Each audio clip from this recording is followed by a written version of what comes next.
Welcome to the warm-up. That's right, we've got our new name. Cheers to everyone who gave us a suggestion. In the end, I let the ambassador pick, and that's the one he went for, which was the shout of Bee 75. So we'll be getting in touch, and you can pick a home or away shirt from this season. Shout out as well, Mark James and Simon Rattray, you boys made me absolutely crease, but there's no way I can repeat what your suggestions were. Also, prize news. I spoke to Big Bob, he's got us some kit. I just need to get it signed, so that stuff will be winging its way to you very soon. And look, this week we thought we'd mix up a bit. We're not doing it in the studio. We're going to change our location each week to show you a bit more of the stadium. That's the admin covered.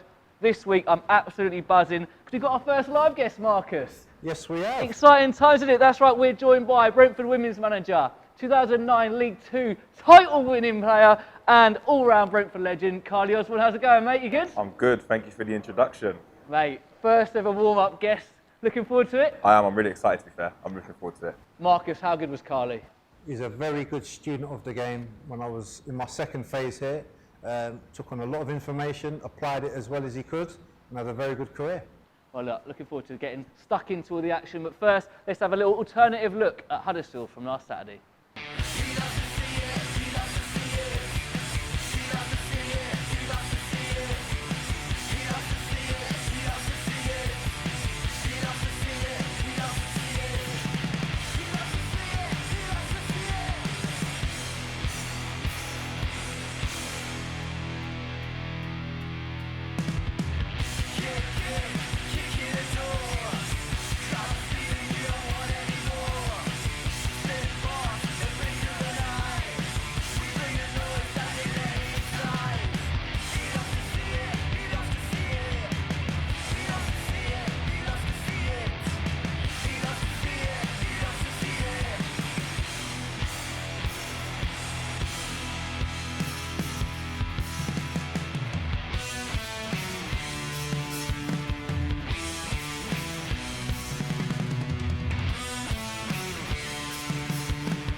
Marcus, what did you make of the game?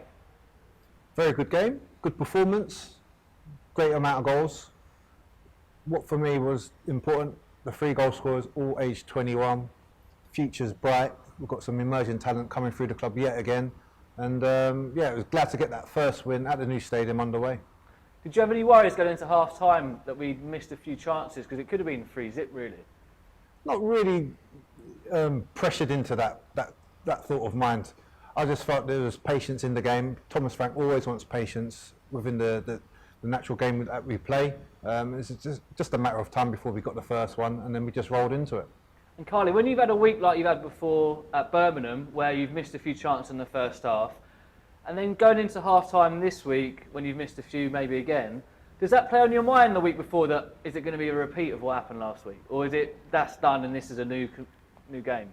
I think maybe kind of a little bit, depending on position, but I think for strikers, you know, they want to get that goal, and the longer sometimes it goes on, you can start to feel a bit more pressure. And I think also, you know, I was a defender myself, so on the defensive side, you need to keep your concentration to make sure you can give the team the best chance to go on and nick one and go on from there. So it probably does play a little bit of pressure, but for me, it's something you have to deal with, really. So is that what could happen? So as a defender, when you've largely been untroubled, Yeah. can concentration levels and stuff start to creep down a little bit? Yeah, it can do, because you can almost end up just watching the game.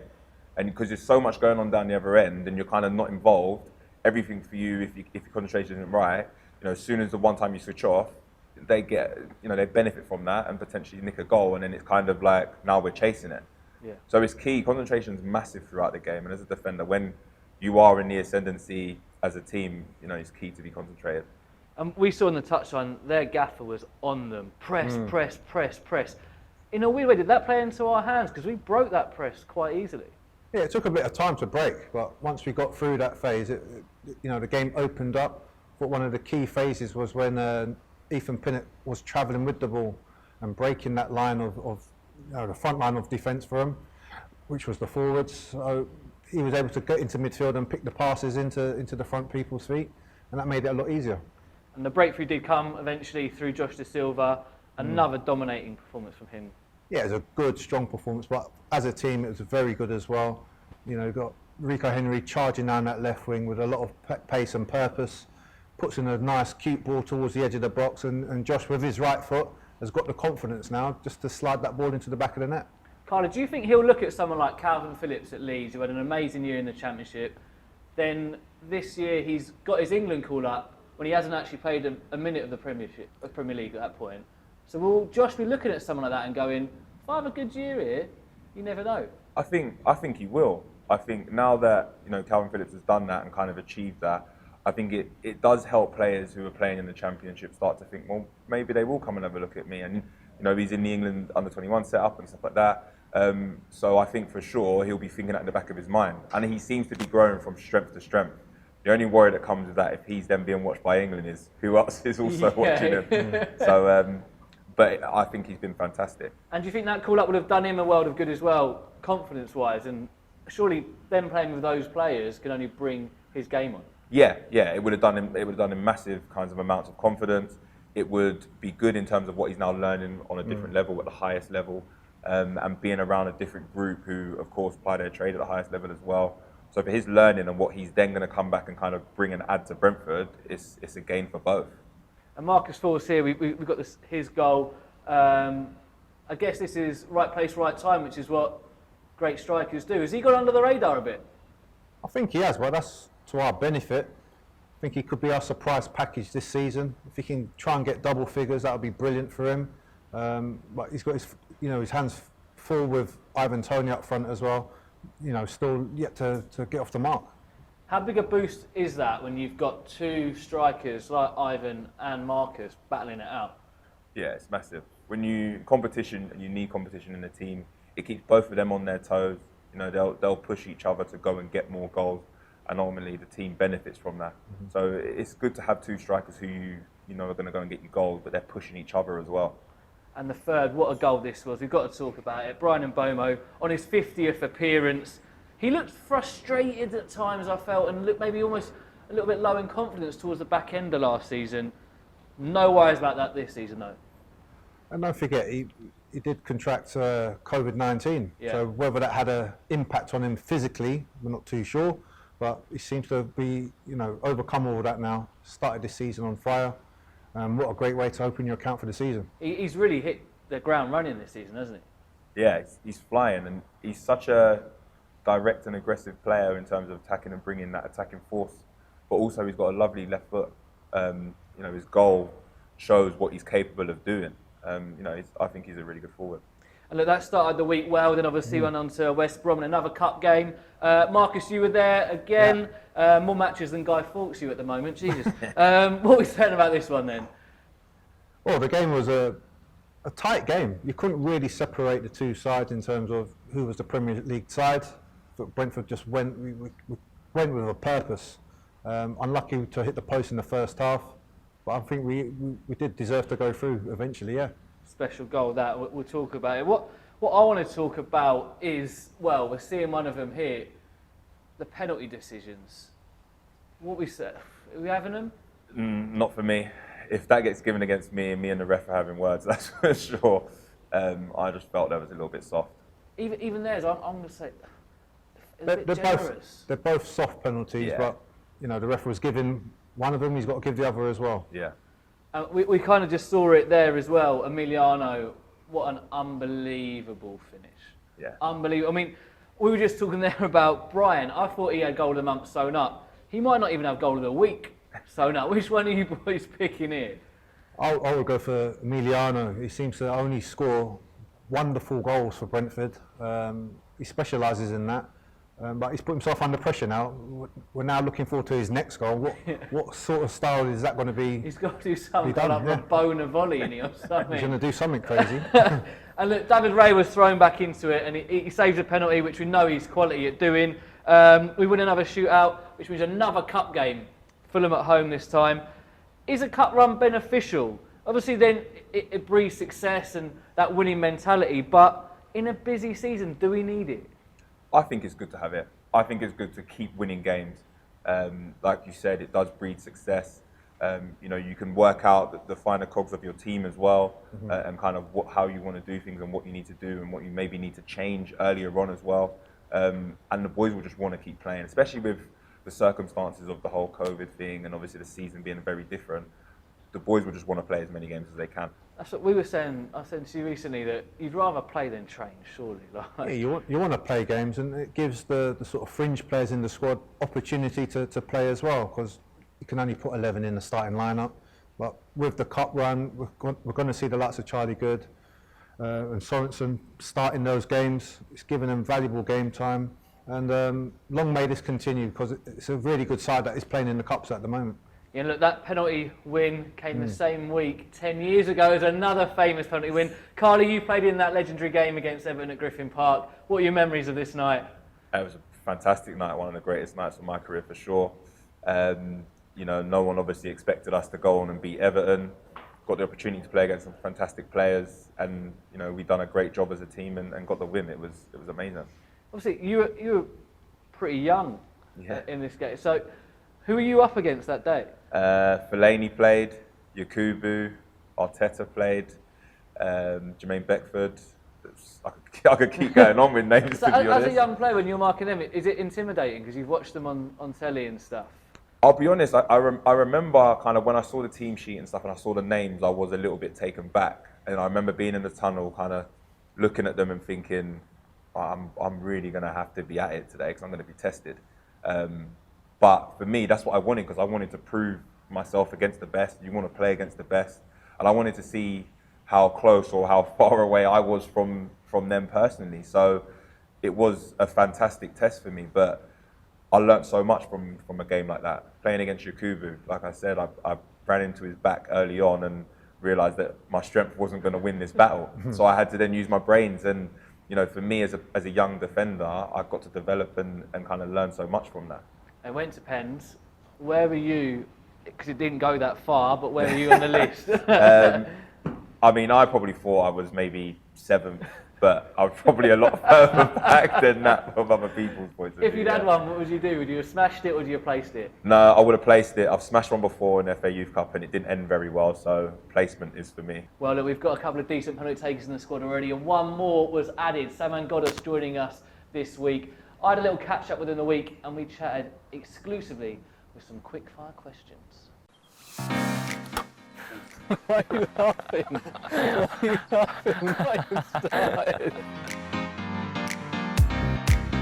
I had a couple of ones, but I would say Ronaldo from Brazil and Zidane. They were sticking out from all of the other players, so I would say Zidane of his technique and Ronaldo for how he scored all the goals. I think, how should I explain it? The half volley against Hammarby in the Swedish league. Spain in the World Cup. Any players in particular? Isco. Just another level. Another level. Couldn't get near him. Nope.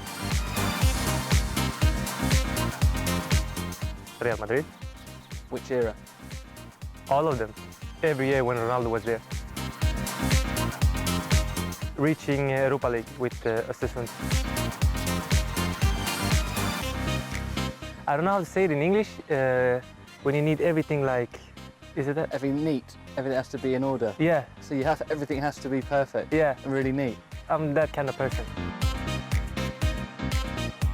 All the kind of sports, you know. Be with my friends and do a lot of kind of sports. Especially when I'm in my town, Malmö. Minigolf, badminton, paddle, tennis, basketball, whatever. I would say minigolf. I think I'm good at that. Professional mini-golf player. Yeah. I would say I really like London or Paris. All the restaurants they have to offer, so especially the Persian food is top here. Gael Kakuta or Gansu.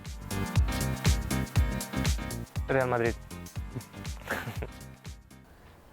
professional mini golf, lads. I don't know if you realise you don't get any dough for hitting it through a windmill at Pontins. What would you boys do if you get to be pro at any sport? Oh, tough question. I always just saw myself as a footballer, to be honest. So I can't Just look play to the game. maybe golf, but not mini golf. Not being No, 6'2". full golf, grown-up golf. Karleigh?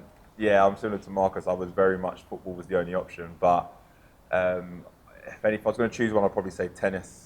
I used to play tennis with my mum a lot, and she used to win a lot, to be fair. But, So you ain't going to be pro at that? Probably not.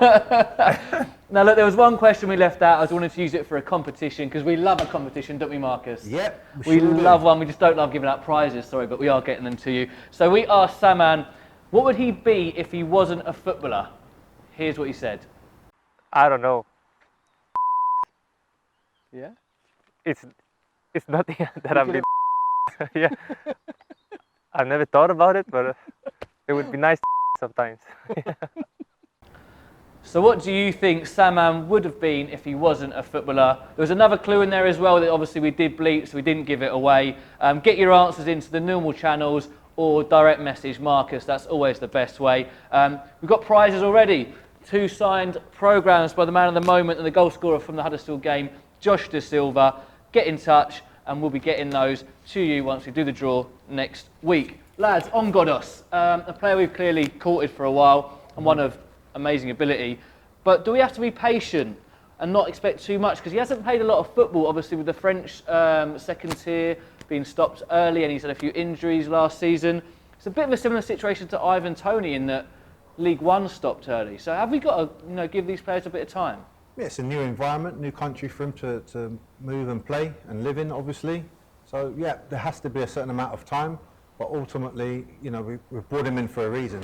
The guy can deliver, he can produce good moments in the game, score goals, assist goals, and that's what we're expecting.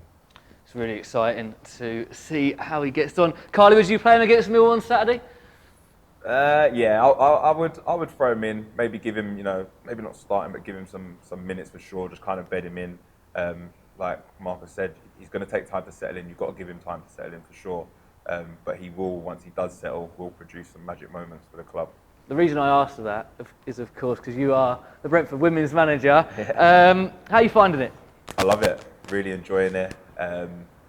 It's a different world to what I'm used to. We're still technically amateur and things like that, but we're trying to push and move the club forward in the right way, really. Is there anything that surprised you about the job since you've taken over? Yeah, I suppose kind of how willing the girls are to learn. They just want to learn. Like, they really do take things on board, and they almost want it to be perfect.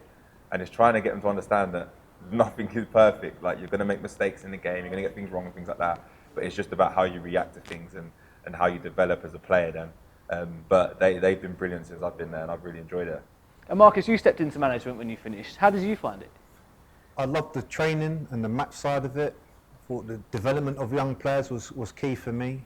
I just didn't like the off-the-field antics with upper management and the way non-league deals with players and staff. So, do you think that would get easier the higher you went up? Yeah, I think it becomes easier. Obviously, you're getting more of professional sort of content, and that helps. I always wanted to be a professional, no matter what I was doing. Apart from this show. This show is perfect. It's growing, it's evolving. It's called the warm-up for a very good reason, because it's really cold. By the end of the season, with a game. But was it always something you wanted to do, Karleigh, get into management? It was in the back of my mind, getting into coaching and kind of into management, and this is a great way for me to kind of learn the trade at a different kind of level.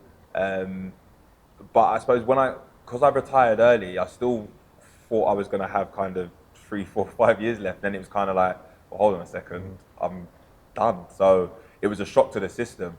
But I think going forward, I do think management is something I will look to try and get into at a later date. And what do you enjoy most about it? You know what, it's for me, I like helping players and putting my stamp on a team, and then go and expressing an extension of me almost, if that makes sense. But it's key, I think, about the experiences I've learned from managers and coaches that I've had, and it's how you can kind of take the good parts of that, add a bit of yourself in that, and then put it out there to the world. Yeah. Well, which gaffers would you say that you do take the most from that you've worked under? For me, Martin Allen would be one because I had a lot of learning to do at that young age. It was a different time as well. Obviously, Karleigh was there. Karleigh's taught me a few things as well. It was intense, and you know, there was no time to kind of be a young boy or a young adult. It was like, you need to be a man or you're not going to have a career. It was as simple as that. So it was great for my development. And then I worked under managers like Steve Cottrell, Uwe Rostam. Two of those managers tactically were brilliant. Like, they were really kind of aware of what they wanted to do with the systems they played and how they wanted their teams to play. And they were key for me, I would say. With regards to that, is it important that obviously you use them as inspiration, but then you put your own ideas alongside that, really? Yeah, I think so. I think you have to have your own personality stamped upon your team, I think. But you have to use as many as, you know, the experiences that you've gone through to find the perfect mix for you. Yeah. And take the good bits and the bad bits and kind of know what you would and wouldn't do. And then kind of try and put it all together. And I think that's the hardest bit, piecing it all together in terms of players, structure, how you want your team to play and perform, and then being able to transfer that all over out to the pitch. And Marcus, what about you? Was there anyone that you looked to kind of be like when you were starting out as a manager? Not really be like, I just wanted to be myself, but just picked, as Karleigh said, you pick the good bits out of the coaches you've worked under, see what works, see what doesn't work. So I was always aware of what I wanted to try and achieve with the teams I built. And I think it took me like 18 months with 2 sets of teams I built to really get them to play how I really wanted. What was in my head and what was on paper. It took 18 months for it to really all fit together perfectly. And look, Karleigh, you've made huge strides in a very short space of time. Obviously, at the weekend, you had your FA Cup game against Ashton. Yeah. The result didn't go how you liked to, but this is just the start of a longer journey and a longer vision, isn't it? Yeah, for sure, it is. You know, we want to move the club forward as far as we can, and my personal dream would be they played in the WSL. Of course, I would love a Brentford women's team to be playing at the top level, at the highest level. But we're not there yet, and we're on a journey to try and get us into that position. And everything seems to be coming together really nicely and quite quickly. But sometimes when that happens, it's not sustainable. So it's making sure that we set things right so it is sustainable and it continues for years upon years. And for those of you who don't know, obviously it wasn't a great result. Yeah, it wasn't beat the best. by a few, but we're not going to say the score. But how do you said the girls sometimes get a bit frustrated and they get a bit gutted about when things don't go their way. So when you go back into that changing room, what do you say to them? How do you approach that? I think I always try and help them understand that it's about the thing you do next. So it's about our next game, our next training session, whatever it might be, and then how we're going to learn from this experience and make sure that we implement things so it doesn't happen again. And the mental side of the game is definitely, you know, a massive part of it. Is being able to bounce back from disappointments. And for me, with the group that we've got, I think, you know, that result that we've kind of had, and obviously it being a kind of derby, that result that we've kind of just been on the back of, I think that will help us propel forward even more, because the girls will understand how close they are to actually becoming a really good team and going on a fantastic run and achieving something fantastic. So even though you lost, you still got the dressing room, right? Yeah. You still got the dressing room. Yeah. Well, let's find out, because you don't know this, but I actually asked the girls to dish the dirt on you. So let's see what they said. Trouble then. Oh no. 6. 3. He's not funnier than me, and I would like at least a 9. 9.2. 2, bro. I didn't have 2. jokes. All right. What jokes has he I've got your back, Carly. They're not funny. That's the thing. That's all He'd to do probably with this, give bro. himself a 9 or a 10, but I think maybe a 3 at push. 3, he's just not funny. I don't really want to be benched, so I'm going to say 5 or 6. 1. Wow, she's dropped. If I remember, I would say 0, but anyway. He's just constantly writing some wild people up all the time, isn't Big it? himself up Yeah. and talk about himself in like, oh, I'm a big time baller, I'm this, I'm that, when we're like, yeah. He thinks he's the best at everything. When he's on the side of the pitch. Yeah, turn up late. Quite late all the time. It's counting and he thinks he's really funny. Counting, yeah. When we're scoring and it's all everyone's arguing because we're counting wrong every time. He goes to like 1 to like 6.6 goals. It's annoying. Yeah. He loves to put on like tunes in the change room to make sure everyone's vibe is like high. So if we go out into the pitch, we're ready, we're pumped, so ready to go. You know, sometimes really inspirational, but sometimes he can just be very laid back, and that's the way we want to play football. I'd say before a game we're quite motivational and encouraging, and then I think quite a lot of us get nervous, so I think he puts us at ease and just every week is like no pressure to win, just do your best. To me it's always stay confident. It's always about the confidence. Yeah, that's about confidence. The one that sticks out for me is relax on the ball, and we're a passing team. And play out from the back. Oh, I love that. Again, I think if he was here he would give himself a 10. Pick himself up. Maybe like a 5. I've seen better, to be honest. I've seen worse at the same time, but just about 5 or 6. Yeah. I'm going to go with a 9.2. Yeah, Jem's getting herself in the team. He's blown up for 2 minutes on the pitch when he plays with us. We'll give him a solid 5. Not too bad. I'll give him an 8. He definitely wants to think he's better than he actually is. But we'll go for 7. 7. So like 5.5. I've seen him pass back to the ref and the ball goes out of play and like flies off to the other direction. But yeah, apart from that, he's alright. He cares about you, not as a footballer, but just as a person as well, because it's nice to have that relationship with him. He's got a lot of experience behind him.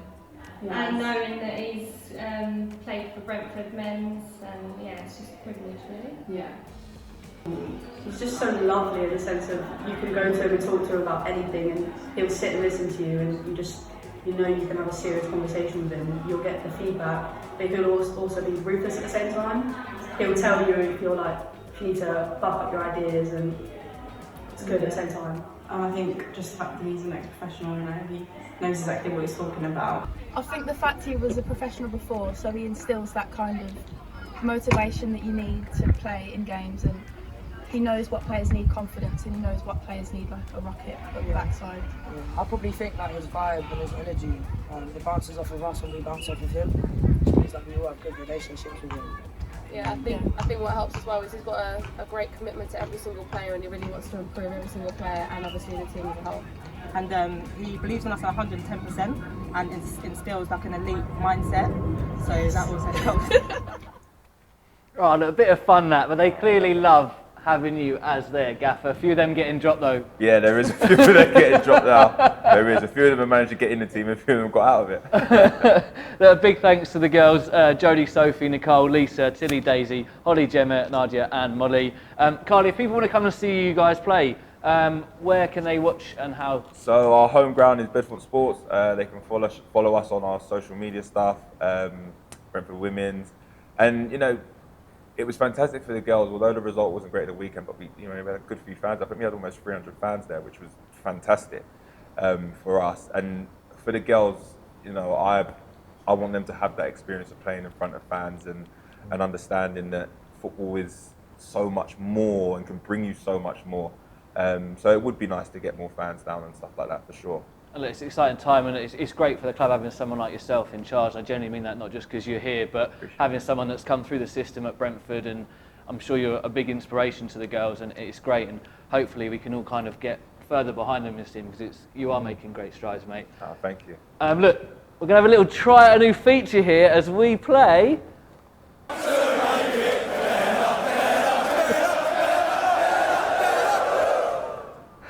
I don't know what we're doing here, right? We're having a go. Who knows how this item will go? Basically, Carly, I want to know what gets on your week and what could be done better. Could be football, could be the world, could be anything.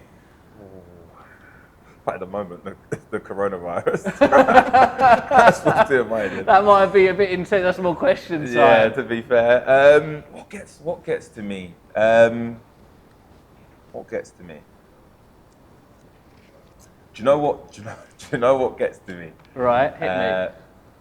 what gets to me is when my son throws a cheeky nutmeg in when I might be talking to someone or doing something, because whenever we're at football, he's always trying to nutmeg me. So that is the thing that gets me every time, because I'm constantly on edge, constantly trying to keep my leg closed. Yeah, so that one gets me. Does he call it as well? Yeah, all the time. Oh. And he's cheeky with it, like he is cheeky with it. To be fair, I've seen you get done in the office by Luke, who's well chuffed off camera. You know what? It's a long season though. It's very That one, true. isn't it? It is a long season. But that's what all we want to do nowadays, just little megs everywhere. You see it. Well, look, that was the first. It's actually quite like that feature, because that was.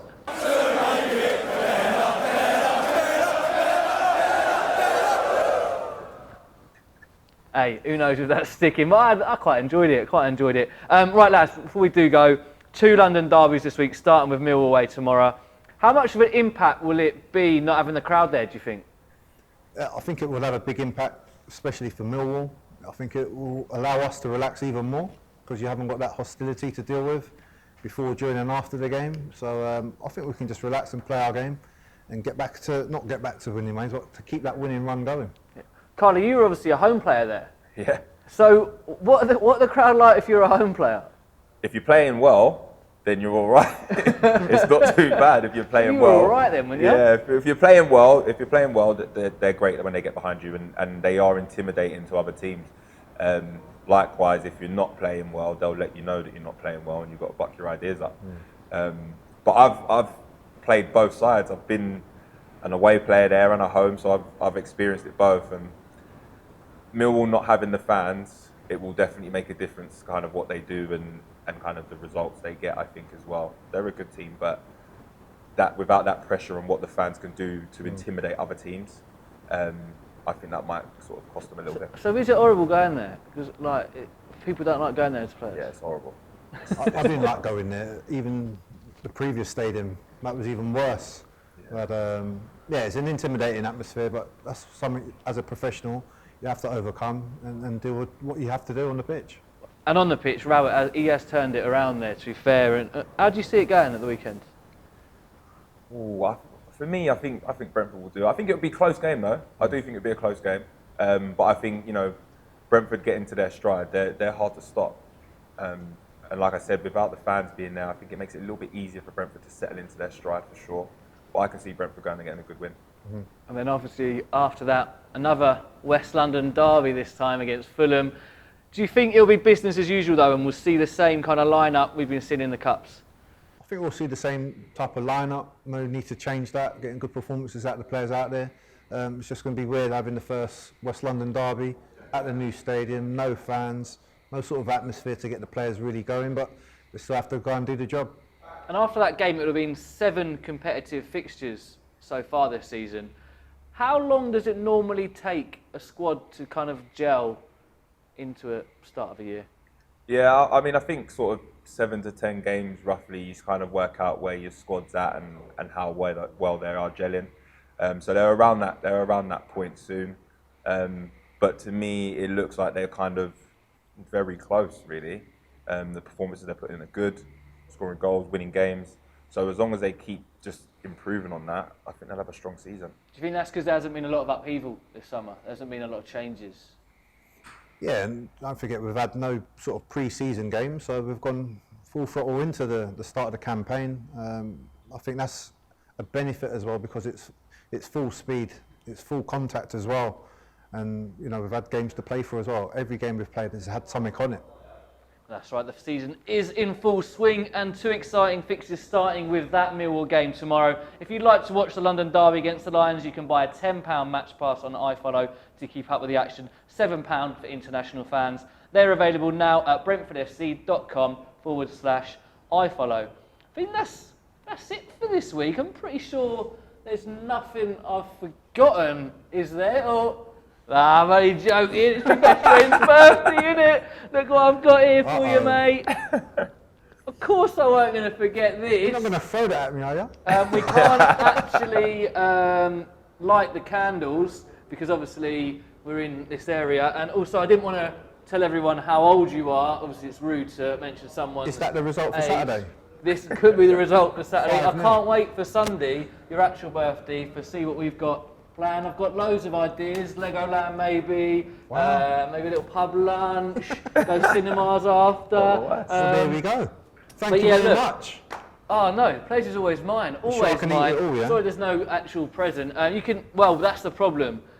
While we work out who gets to eat it, because I think only you are allowed to have it in the current climate. I want to say a big thank you to Karleigh Osborne for being our first ever studio guest. And whilst Marcus tucked into that, why don't you have a little look at some of the times things didn't quite go to plan last season? Oh, sorry, mate. You'll get a jab before it's time, you know. I'm going to burp, sorry. I'm like a child, I need burping. If you're doing a little best thing of the season, funny bits, don't put this bit in it, please. That's a bit of a weak one. Pontus, of course. Why does everyone sound surprised? It was always going to be him, although still not focusing. Just see what happens. Bandabidozi. Right. Come on, boy. Sorry. Get some life in you. Look, no competition this week as it is our last show, and I've just skipped the quiz, the actual competition bit. It's a wrap. Oh, you got jokes, yeah? Who put that in there? I'd have actually said maybe him or the Disney prince himself, Christian Norgard. Don't know why I was giving the clue. Everyone! The answer, isn't it? Everyone!